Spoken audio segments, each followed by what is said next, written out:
My name is Margaret Peot. Today we're going to make a card set journal. Art journaling is important because it's good to be creative on a regular basis. In an art journal you can record ideas for future reference. It is a place we can learn and explore. It is a portable studio. But how many times have we all bought a blank sketchbook only to leave it on the shelf untouched? Perfect blank white pages, unfilled. Maybe that's because we need to expand our idea of what constitutes a sketchbook. In this video, we will make a funky art journal loosely organized around the idea of a deck of cards. In your basic deck of cards, there are 52 cards with 4 suits. In a year, there are 52 weeks and 4 seasons. What if you made 1 card a week for a year? Think of what a lovely thing you will have made by the end of the year. You will have 52 cards beautifully drawn into and marked. Maybe by the end of the year you can make a wonderful box for them that you can decorate. It will be a really lovely piece of art. We will set ourselves up for success by cutting all the cards at once in the beginning of the year. And then we will also mark the cards so that you're not ever responding to a totally blank slate. So we will, in this video, we will be marking our cards with gouache resist. This is gouache resist, as is this. Stencils, by cutting stencils. We will mark our cards with rubber stamps that we've carved ourselves, designed and carved ourselves, or with purchased stamps. And finally, we will mark cards with lemon juice, used as kind of an invisible ink. So, or sometimes a combination of all of these techniques. These cards are from some of my own card set journals. Some are complete, some are ready to be worked into. This is a rubber stamp, a large rubber stamp that I've then colored into and written on top of. These are rubber stamps on top of gouache resist. This is gouache resist that I thought looked like a little bug in amber, so I wrote about that.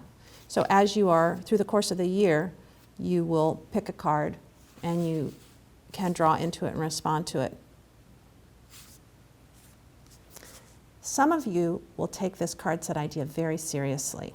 You might do a set with a jack, a queen, and a king.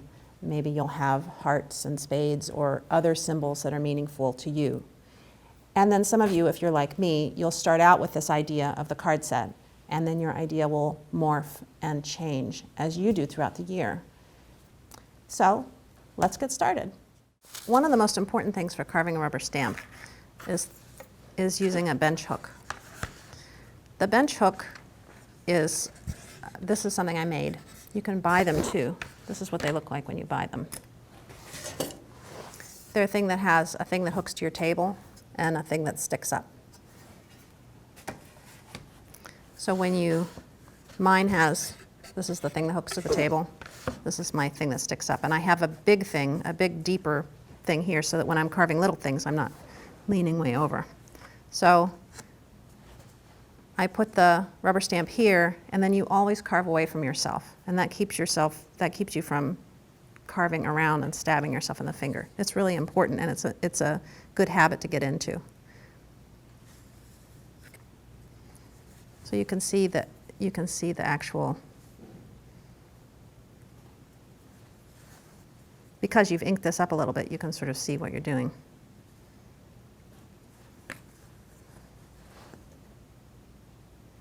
So the first thing I'm going to do is carve around the outside of my design and see what I have.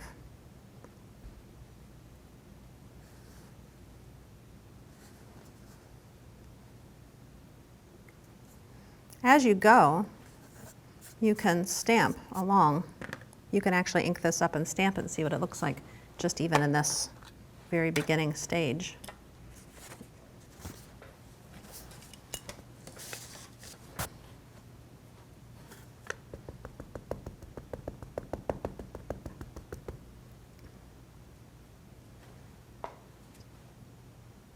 Pretty boring.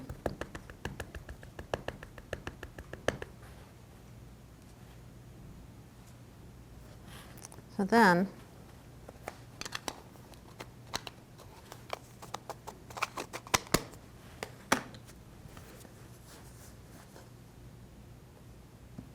Now I'm using a U-shaped gouge. I have 2 knives here so that I don't have to stop and change the blades.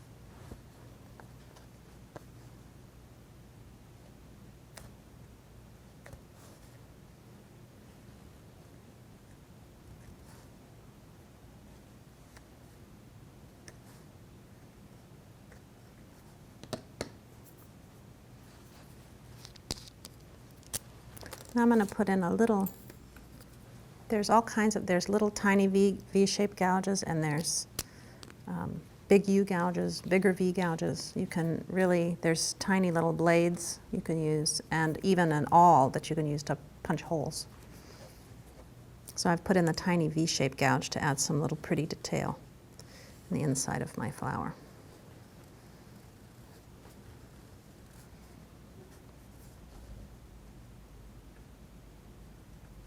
And with a rubber stamp and this material, you can make a pretty fine mark, and it will transfer. You'll see it when you print it. So you don't have to be too heavy-handed about it.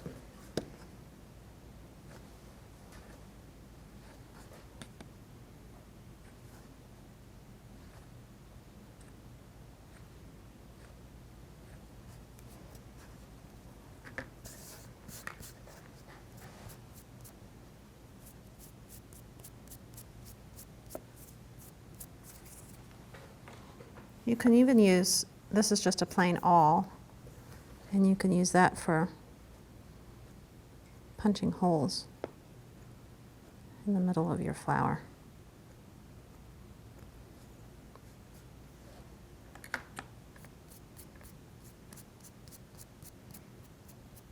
This material is a little bit crumbly, so try to avoid getting too much crumbles on your work. You might even want to wash your block off before you use it.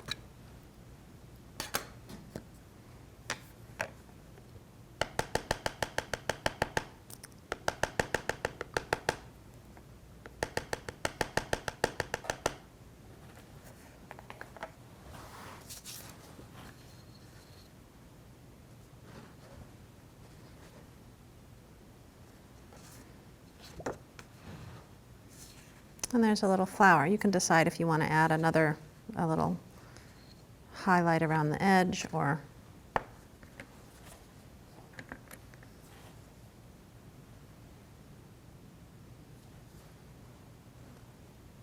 maybe not on all of it.